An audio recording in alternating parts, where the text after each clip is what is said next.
इस्राएली सेनाएं यानी कि आईडीएफ ने कहा है कि ईरानी सैन्य ठिकानों पर किए गए उसके हमले अब खत्म हो चुके हैं। आईडीएफ की ओर से थोड़ी देर पहले ही एक बयान में कहा गया है, सेना ने ईरान के कई इलाकों में अपने सटीक हमले को पूरा कर लिया है।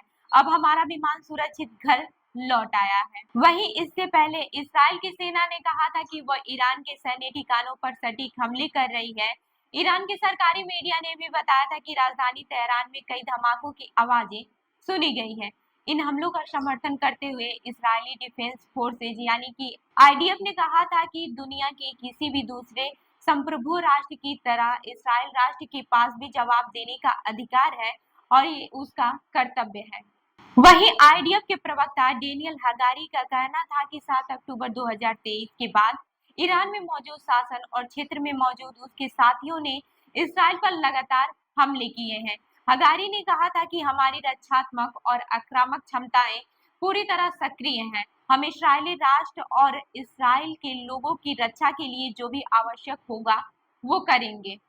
समझा जा रहा है कि इसराइल ने ये हमला ईरान की ओर से 1 अक्टूबर को किए गए उसके मिसाइल हमलों के जवाब में किए। अब ईरान ने क्या कहा ये भी जान लेते हैं। ईरान की सरकारी मीडिया का कहना था कि राजधानी तेहरान में तेज धमाकों की आवाजें सुनी गई हैं।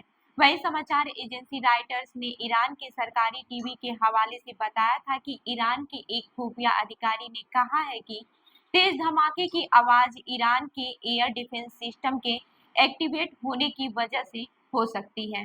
हालांकि ये अभी तक साफ नहीं हो पाया है कि इजराइल ने ईरान में किस तरह के सैन्य ठिकानों को निशाना बनाया है।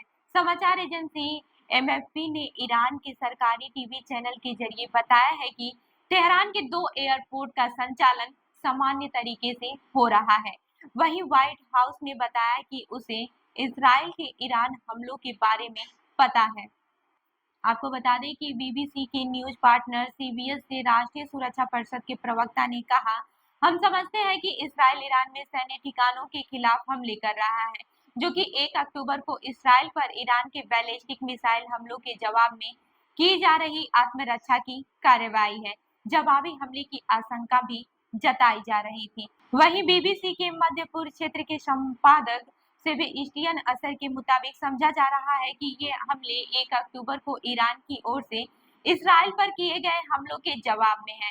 ईरान ने उस हमले में इस्राइल पर 200 बैलिस्टिक मिसाइलें दागी थी। बता दें कि इस्राएली सेना के प्रवक्ता डेनियल हगारी ने कहा है कि इस्राइल का ये अधिकार और कर्तव्य है कि वह ईरान हमले का जवाब दे। इस्राइल ने अब अपनी हमलावर और सुरक्षात्मक क्षमताओं को पूरी तरह लगा दिया है। ईरान के सरकारी मीडिया ने तेहरान के पश्चिमी इलाकों में धमाके सुने जाने की पुष्टि की है। ईरानी रिवॉल्यूशनरी गार्ड्स की नजदीकी एक समाचार एजेंसी ने कहा है कि पश्चिम और दक्षिण पश्चिम तेहरान में कुछ सैन्य ठिकानों पर हमले किए गए हैं। हालांकि हमले कितने बड़े स्तर पर और किन ठिकानों पर किया गया है उसका पता नहीं लगा है। सीरिया की सरकारी समाचार एजेंसी ने कहा है कि इस्राएली सेना ने सीरिया के मध्य और दक्षिण इलाकों में भी कुछ सैन्य ठिकानों पर हमले किए हैं। वहीं इस्राएली प्रधानमंत्री बिन्यामिन नेतन्याहू ने दफ्तर में उनकी एक तस्वीर जारी की है, जिसमें उन्हें इस हमले के दौरान सैन्य मुख्यालय के ऑपरेशन सेंटर पर मौजूद दिखाया गया है।